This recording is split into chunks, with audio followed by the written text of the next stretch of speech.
Ó, gente infiltrada, como vai? Tudo bom? Você viu só, era um monte de gente infiltrada, Todo não mundo, tinha todo mundo, todo mundo todos infiltrado, os manifestantes eram infiltrados ali. a manifestação era só democrática. E Claro, aí, coitado do Bolsonaro, você viu diante desse agente pedindo AI-5, é, isso.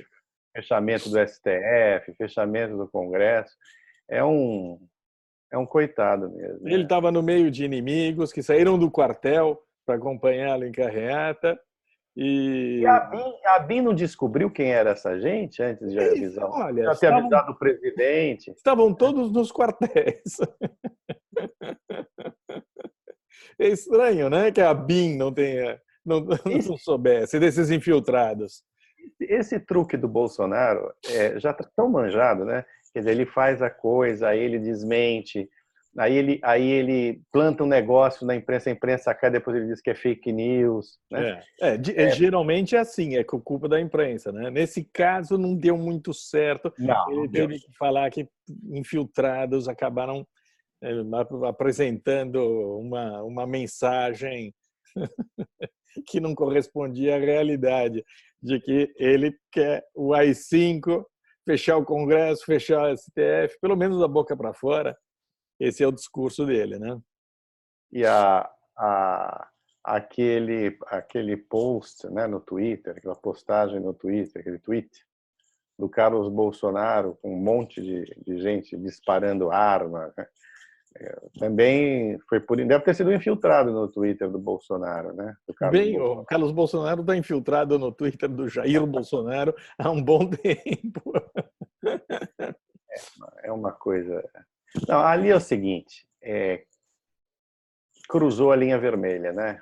A gente está fazendo piada, mas é sério pra cacete esse troço, né? Não pode, não dá, É, não dá. Presidente da República, com coronavírus ou sem coronavírus, não pode fazer discurso em caminhão, em picape, sei lá onde é que ele estava, para uma gente que está pedindo o fechamento do Congresso, fechamento do STF e AI-5 e tudo mais. Veja, isso não significa que. Vamos lá, duas não, coisas diferentes, não, está meio confuso. Não, tá, só um pouquinho, está um sim. pouquinho confuso, né? Fica confuso na cabeça das pessoas. Ninguém precisa gostar deste STF que nós temos, nem do Congresso, né, das pessoas que compõem ambas as instituições. Que eles fizeram um monte de besteira, um monte de rasgar a Constituição algumas vezes, nós estivemos entre os primeiros a dizer. Mas coisa muito diferente é fechar STF e fechar Congresso, porque a alternativa é sempre pior. Uhum. Sempre pior. A história mostra que é sempre pior. Então, é preciso diferenciar as coisas. Quando a gente começa a não diferenciar essas coisas, aí fica complicado. Aí fica realmente muito difícil. E nesse caso, ainda mais com uma mentira flagrante, já que os tais atos foram convocados com esse propósito, né? Na convocação dos atos, a gente acho que nem publicou, mas a gente já tinha recebido vários pelo WhatsApp, vários folhetos de convocação para esse ato, todos eles repetiam a mesma coisa. É para trazer de volta o AI-5, fechar o Congresso, fechar o STF, contra a imprensa. E esse não era a tônica, esse era o propósito dessa carreata, era só esse, defender essas pautas. O Bolsonaro pode fazer essa palhaçada de se apresentar a meia dúzia de fanáticos ali na frente do Palácio da Alvorada e dizer que, na verdade, havia infiltrados. Mas ele está numa situação, ele está apertado, né? Tá na cara que o cara, que ele fez uma aposta na matança generalizada e não caiu bem. A população olha, a população não está muito satisfeita com essa opção bolsonarista. Hoje mesmo ele repetiu: 70% dos brasileiros vão ser contaminados por esse vírus. Se a gente considerar 70% com a mortalidade de 1%, a gente já está falando em 1,5 milhão de brasileiros que vão morrer. É evidente que isso é inaceitável E ele diz, eu vou mentir aqui, eu não vou mentir para você. É uma loucura, é uma loucura. A Merkel falou que 70% dos alemães vão ser infectados. E vão mesmo, e 70% dos brasileiros também serão infectados, mais dia, menos dia. Não é este o ponto. O ponto é que o ponto é sempre esse, Diogo. Você já chamou atenção para isso várias vezes. A questão é apenas o colapso da saúde pública. Não que as mortes não importem, nada disso. Não pode todo mundo ser infectado ao mesmo tempo. Não, daí todo mundo morre. Aí todo mundo morre. Não haverá hospital para todo mundo. Não, daí a taxa de letalidade vai para 10%, 12%. É isso. Quer dizer, no decorrer dos anos, muito provavelmente... Não, espera-se que a gente consiga uma imunização do rebanho por meio de vacina, né? Porque essa teoria dos 70% também foi desmentida pelos fatos neste país aqui, na Itália, onde ele devastou de maneira mais... Não, eu sei, mas onde ele... Mas é algo que se levava em conta até recentemente, mas agora que estão fazendo pesquisas aqui e testes mais ou menos em massa da população, estão falando que 10% da população italiana contraiu o vírus, que é muito pouco. Quer dizer, a gente está mas muito distante de qualquer tipo de imunização do rebanho. Então, mantendo a coisa desse jeito, conseguindo sufocar os focos assim que eles surgirem, nós não chegaremos aos 70%, que são uma catástrofe, porque a quantidade de mortos naturalmente, Diogo, naturalmente, na história das pandemias, das epidemias, se você deixa a coisa correr naturalmente... Lógico, mas a gente não vai deixar. Um grau de 70%, 50% a 70%. Isso, daí se estabelece uma imunização. Estabelece uma imunização geral, tal da imunidade. Não pode deixar isso acontecer agora. Não vai acontecer, não pode acontecer agora. É obviamente que nós dispomos de vacina, vai dispor de algum tipo de vacina, né? Essa vacina, provavelmente, a gente já cansou de dizer, vai ser uma vacina, pelo que os cientistas estão dizendo, os pesquisadores, será uma vacina como a da gripe, que terá que ser renovada a cada ano, porque a imunidade da vacina deve durar 1 ano, né? Então, provavelmente isso entrará para o calendário de vacinação obrigatória nos países desenvolvidos, né? Então, também no Brasil. Aqui já estão falando até numa vacina meia-bomba, que consiga imunizar parcialmente as pessoas, como ocorre em várias doenças. E você, pelo menos, você evita o cenário pior, mais catastrófico, né? Agora, eu escrevi e eu acho isso mesmo. Quer dizer, ninguém está muito preocupado. E olha, nenhum lado aqui está preocupado. De fato, a prioridade não é salvar a vida. A prioridade é se dar bem, a prioridade é não sofrer desgaste eleitoral, a prioridade... Então, vamos esquecer que existe gente muito legal aqui, porque não tem, não. Né? Não tem. Está cheio de infiltrado. Está cheio de infiltrado. Agora, aqui, como a gente estava conversando mais cedo, eu acho que aqui vai acabar por decreto essa pandemia, né? Vai chegar um momento que todo mundo, os que estão contra, os que estão a favor de isolamento, vão se unir, porque o país vai quebrar se continuar desse jeito, e vamos no rastro do que vai acontecer na Europa e nos Estados Unidos, que tende a acalmar, aqui vão soltar todo mundo. Eu espero que as pessoas tenham responsabilidade individual e as empresas também para evitar que haja um maior contágio. Eu já acho esse decreto, o decreto que eu estou dando uma imagem, evidentemente, o decreto se baseará em subnotificações, né, que já estão ocorrendo, né, já estão ocorrendo. Não que os isolamentos já feitos não tenham tido algum efeito eles obtiveram, mas eu tendo a crer que pelo andar das estatísticas aqui, a gente vai chegar aqui num meio termo. Olha, posso estar errado, mas vai chegar num meio termo aqui em que um lado vai poder dizer que era exagero e o outro lado vai dizer que só obtivemos esses dados porque o isolamento foi feito. E essa tua previsão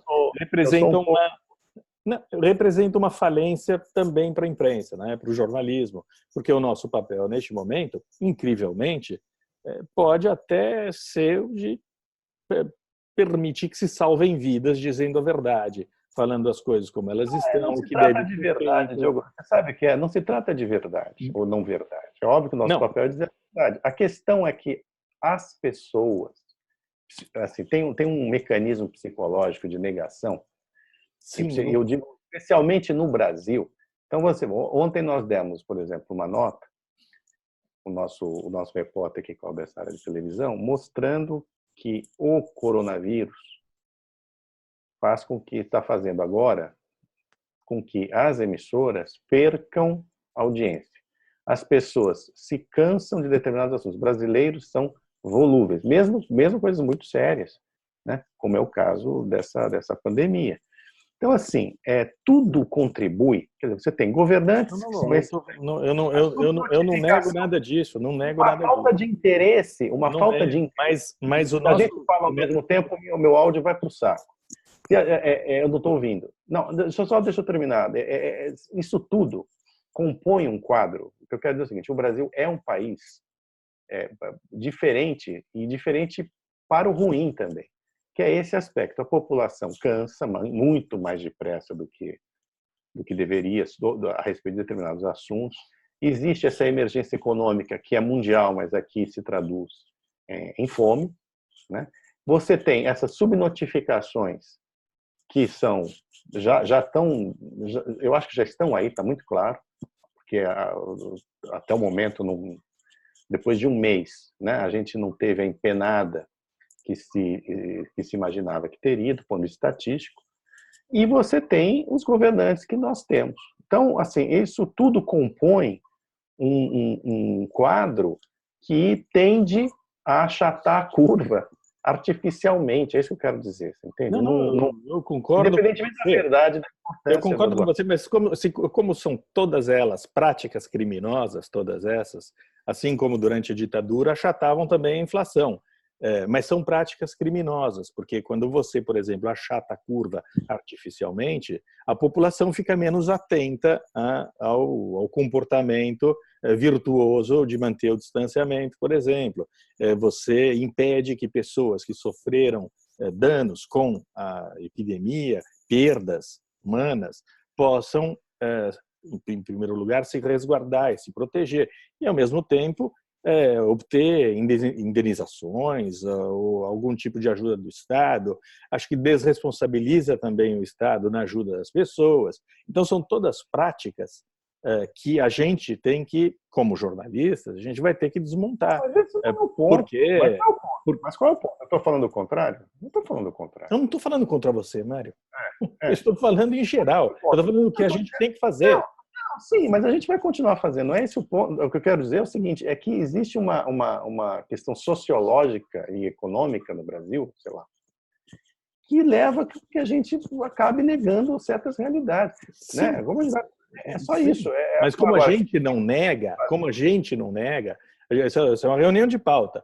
Como a gente não nega, o nosso trabalho vai ser insistir vai ser martelar esses fatos para ver se entra na cabeça de alguém, né? Quer dizer, se infiltra na cabeça de alguém, porque eu acho que nós não vamos aceitar esse estado das coisas, evidentemente. Não é uma questão de aceitar ou não aceitar. A empresa vai fazer o papel dela, que acha que deve fazer, eu também acho. Se você vê se a gente vê que tem um monte de covas sendo abertas em Ministério Popular, tudo bem, vamos lá, vamos ver o que está acontecendo. Mas mesmo as democracias mais consolidadas, você veja pelos Estados Unidos, né? Ali também já começa a ocorrer. O Trump já mudou de posição. Tem um monte de gente dizendo que precisa libertar os estados agora. Não é um monte, não é exatamente um monte de gente. Mas começa a ter essa coisa. Aqui você tem. Digamos que o Trump ele estabeleceu pelo menos algumas regras para a abertura que facilitam. É isso, mas isso tem de ser feito, isso está sendo feito no mundo Ele deu aos todo. governadores. O mundo todo está estabelecendo regras para a abertura do comércio, da economia, retomada da economia, em todos os lugares do mundo. O Brasil está fazendo isso na marra com o Bolsonaro, sem que tenha havido ainda a grande onda da epidemia, porque ela ainda não chegou, ela está chegando. A gente está longe desse pico, não chegou o pico da epidemia no Brasil, e a gente está, antes dele chegar, o Bolsonaro, que é o presidente da República, está sabotando a quarentena imposta pelos estados, por não se sabe por quê. Porque quando você começa a raciocinar, vendo racionalmente essa sabotagem, ela produz um dano para o próprio governo e para o próprio Bolsonaro, porque a gente vai ter que fechar 10 vezes. E por um período muito mais longo, se os cadáveres começarem a ser jogados na rua, nas calçadas. Então, isso não vai acontecer como o Equador. Isso no Brasil, curiosamente, eu acho, pelo menos, que não vai acontecer. Agora, o que pode acontecer é isso: vai morrer um monte de gente, só que elas vão morrer de pneumonia, diabetes, ou doença cardiovascular, você entendeu? E, no entanto, ninguém vai fazer testar os mortos, para ver se foi Covid mesmo. Isso pode ocorrer.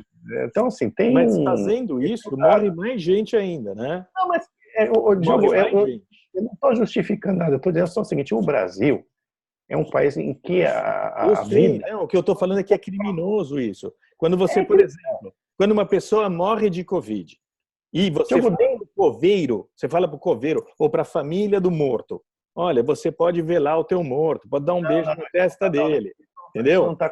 Isso não está acontecendo. Não, mas se as pessoas começarem a morrer de gripe, não de Covid, segundo a versão oficial, você está sacrificando essas pessoas, você está matando elas. Neste momento, as pessoas não estão tendo velório no Brasil.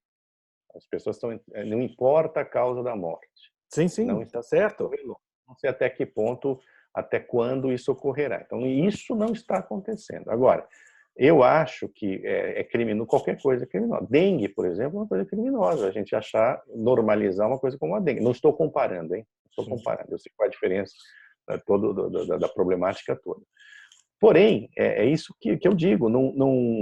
O Brasil não valoriza a vida. Essa que é a verdade. Você vê essa gente fazendo carreata no meio da rua, você vê com todas as campanhas que estão sendo feitas, né? As pessoas continuam na rua, e muitas vezes não é para trabalhar, não, porque está tudo fechado, é para fazer churrasco, é para passear e tudo mais. E gente de todas as classes sociais, todas as classes sociais. Por exemplo, ontem o calçadão de Ipanema estava cheio. Aquela gente não tem informação? Aquela gente não tem poupança? Aquela gente não pode viver 2, 3 meses sem salário? Claro que pode. Estava todo mundo na rua. Bom, as carreatas usaram o pretexto da Covid, né? Porque, na verdade, eles estavam pedindo fechamento do Congresso, fechamento do STF, censura à imprensa. Então, tinha gente na rua para pedir a volta da ditadura, que é de se trata, né? E tinha gente na rua passeando, e você viu o número de pessoas, 39% só das pessoas estavam em quarentena, né? Existe essa outra discussão que, a meu ver, não cabe, né? Que é curioso, porque a mesma gente que vai pedir a ditadura está falando em prol das liberdades democráticas e tudo mais, da liberdade de ir e vir e tudo mais. Como se o interesse coletivo não se sobrepusesse ao interesse individual na Constituição Federal, né? Está lá, né? Então, uma questão de saúde pública, o direito de ir e vir, ele não pode sobrepor ao direito coletivo de quem está dentro de casa, que está tendo justamente a sua liberdade de locomoção restringida por uma doença epidêmica, né? Então, é uma discussão.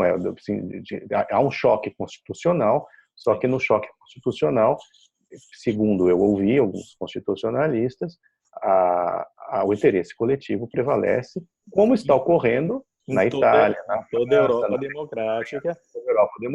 Estados Unidos. Digamos que é uma suspensão provisória de determinadas temporário, liberdades, a fim de combater o inimigo maior, que é o vírus, né?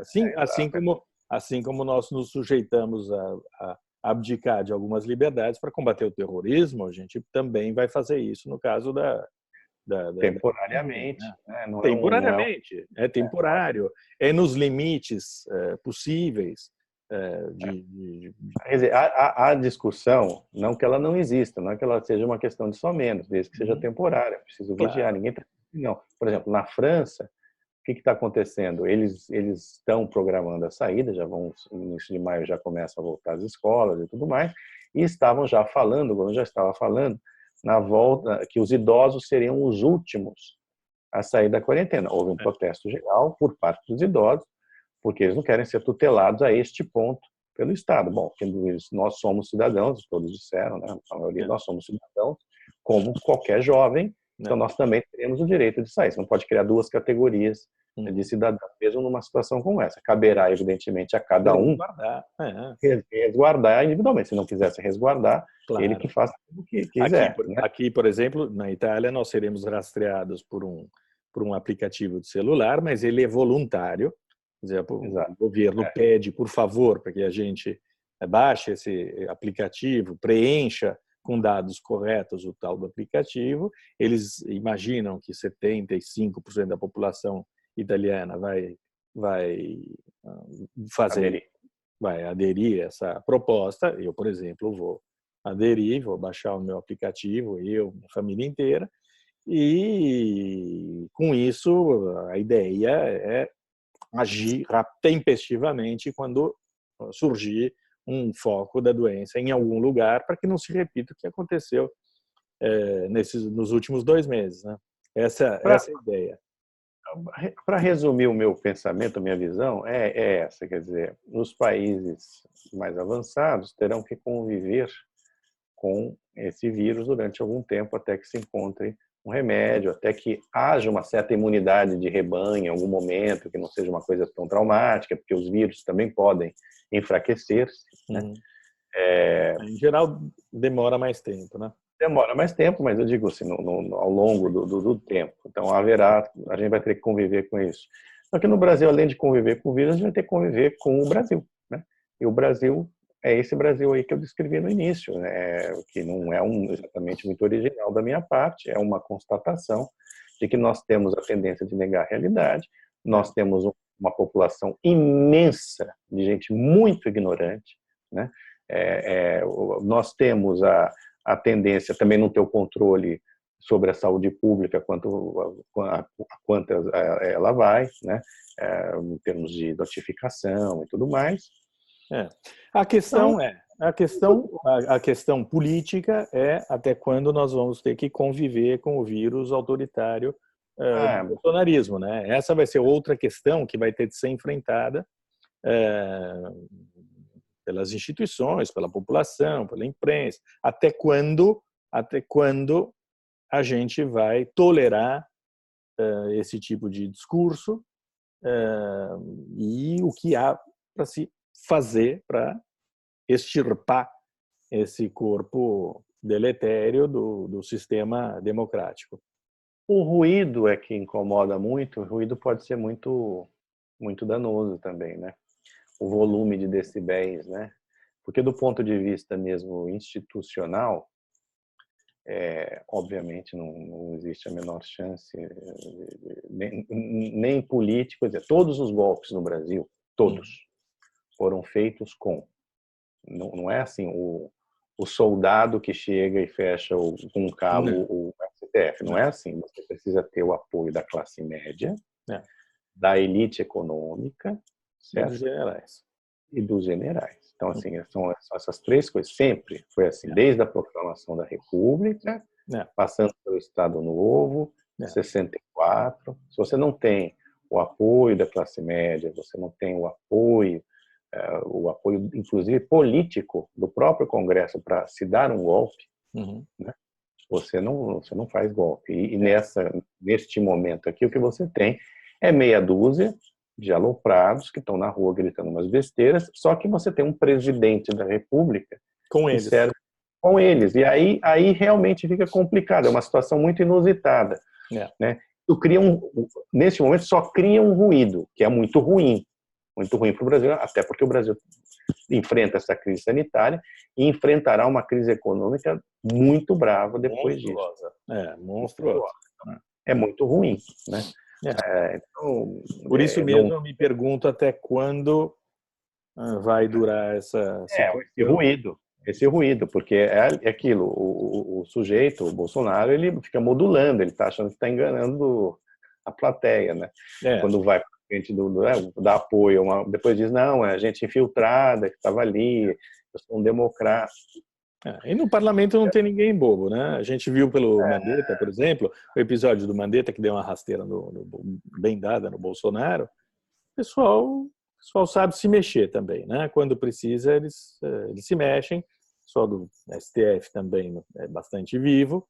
Então, o Bolsonaro que se cuide, porque ele não...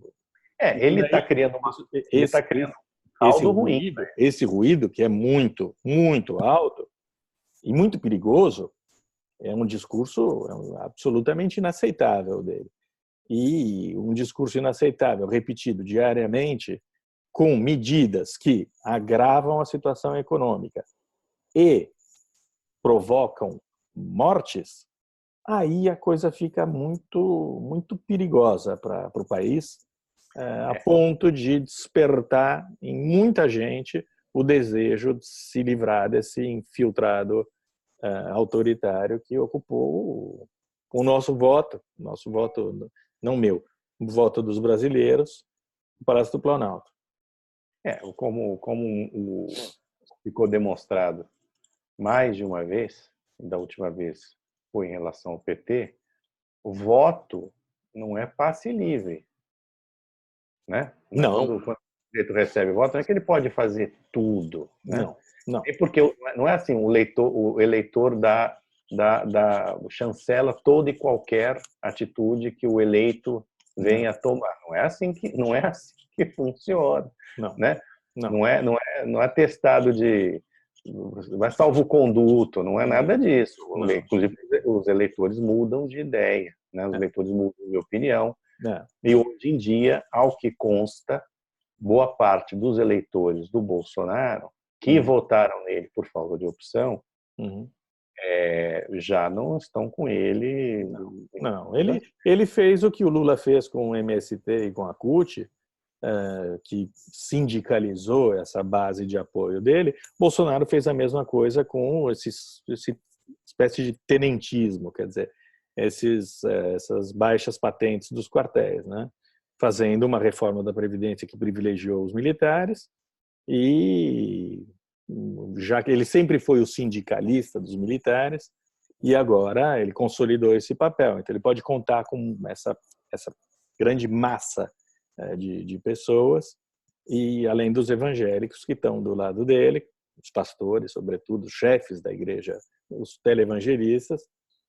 Mas fora disso, é difícil encontrar muita gente disposta a engolir o discurso dele e se submeter às vontades dele, sobretudo quando envolvem a preservação da vida. Bom, é isso. Abraço. Até a próxima. Abraço. Tchau. Tchau, tchau.